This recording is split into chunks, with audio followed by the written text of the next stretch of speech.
एक गांव में मोहन नाम का एक गरीब किसान और अपनी बूढ़ी माँ और छोटे से खेत के सहारे अपनी जिंदगी गुजार रहा था। खेत से थोड़ी बहुत फसल होती थी जो उनके खाने पीने का इंतजाम करती थी। उनके पास एक गाय भी थी जिसका नाम लाली था। लाली उनके लिए दूध का जरिया थी और मोहन अपनी माँ के लिए उसी दूध से दवा और खाना चलता था। एक दिन की बात है, मोहन अपनी माँ के पास बैठा हुआ था। तभी माँ बोलती है, बेटा, लाली के दूध के बिना मेरा शरीर तो जैसे हिम्मत ही छोड़ देती है। तू इसकी अच्छे से देखभाल करता है, इसलिए मैं अब तक जी रही हूँ और हमारा घर इसी की वजह से चल रही है, नहीं तो हमारी हालत और भी खराब हो जाती।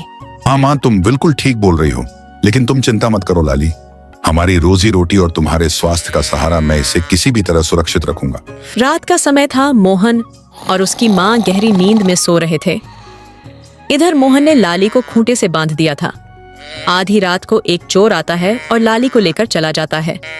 लाली मिमिया भी रही थी, मगर मोहन के कान में आवाज नहीं गई क्योंकि गहरी नींद में था। मोहन जब सुबह उठा तो देखा कि लाली नहीं है। वह इधर उधर देखने लगा, मगर लाली कहीं नहीं मिली। फिर वह रोने लगा। तब मोहन की माँ आती है और पूछती है, हुआ बेटा, तुम क्यों रो रहे हो? मामा, लाली गायब है। मैंने सारे जगह देख लिया मगर लाली कहीं नहीं मिली।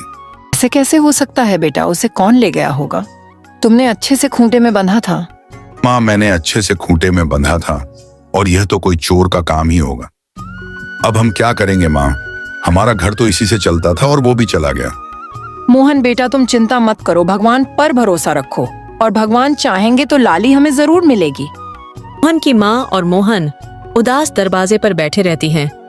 तभी पीडी ढोसी के रामू काका आते हैं और बोलते हैं, वो मोहन बेटा, तुम लोग इतना उदास क्यों हो?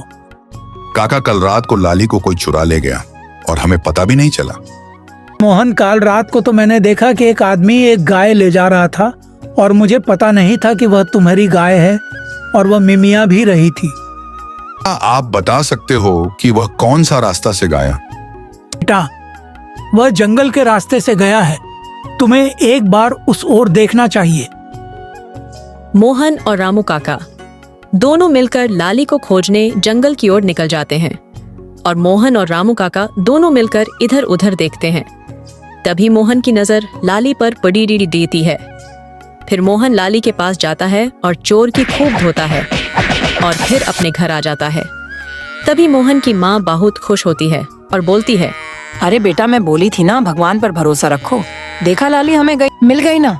एक दिन अचानक मोहन की माँ बहुत ज्यादा बीमार थी और मोहन के पास इतने पैसे नहीं थे कि अपनी माँ का अच्छे से इलाज करवा पाए। मगर वह हार नहीं माना। वह गांव वालों से मदद मांगी, मगर किसी ने उसकी मदद नहीं की। फिर वह उदास मन से बोलता है, अब क्या करे, सभी ने मदद करने से इनकार कर दिया। अब क्या करे, मेरे पास तो एक ही सहारा है जिससे मेरा घर का गुजर बसर होता है, मगर मैं कुछ कर भी नहीं सकता। क्यों ना कुछ दिन के लिए लाली को बेच देते हैं, फिर हमारे पास पैसे आ जाएंगे तो लाली को वापस ले लेंगे। यही करते हैं। फिर मोहन लाली को बेच देता है और उस पैसे से अपनी माँ का इलाज करवाता है। फिर मोहन की माँ धीरे धीरे ठीक हो जाती है। फिर ठीक होने के बाद मोहन की माँ पूछती है, अरे मोहन बेटा, लाली कहीं दिख नहीं रही है। क्या हुआ? लाली कहाँ गई है? फिर मोहन ने सारी बात अपनी माँ को बताता है। इधर माँ बेटा बात कर ही रहे थे कि एक साधु आता है और कुछ खाने को मांगता है। अरे बेटा, कुछ खाने को दे दो, बहुत भूखा हूँ। ठीक है बाबा, ठीक लाते हैं कुछ खाने को। फिर मोहन खाना देता है। फिर साधु बाबा बोलते हैं, बेटा, मैं तेरा व्यवहार से बहुत प्रसन्न हूँ और मैं तुम्हें यह मटका दे रहा हूँ और यह एक जादुई मटका है जिससे तुम्हारी किस्मत बदल जाएगी। मुझे तुम्हारे जैसे आदमी की तलाश थी। तुम बहुत ही दयालु हो। अब मैं चलता हूँ। फिर मोहन जो भी मटके से बोलता वह उसे मिल जाता। फिर मोहन लाली को वापस अपने घर ले आता है और फिर उसकी जिंदगी में खुशियां ही खुशियां मिल जाती हैं।